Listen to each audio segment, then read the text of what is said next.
এবারও 7 দফায় দেশে লোকসভা নির্বাচন। 19 এপ্রিল থেকে আগামী 1 জুন পর্যন্ত চলবে ভোট গ্রহণ পর্ব।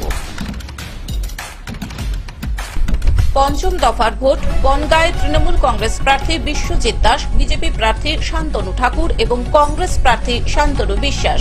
ব্যারাকপুরে তৃণমূল কংগ্রেস প্রার্থী পার্থ ভৌমিক এবং বিজেপি প্রার্থী অর্জুন সিং।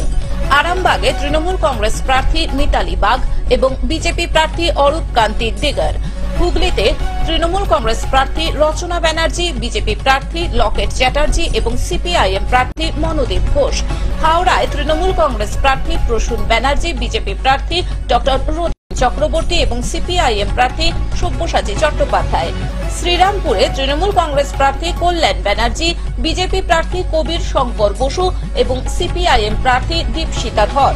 উলুবেড়িয়ায় তৃণমূল কংগ্রেস প্রার্থী সাজদা আহমেদ, বিজেপি প্রার্থী অরুণ দয়াল চৌধুরী এবং কংগ্রেস প্রার্থী আজহার মল্লিক। এখন থেকে গ্লোব টিভি দেখুন আপনার স্মার্টফোনেও।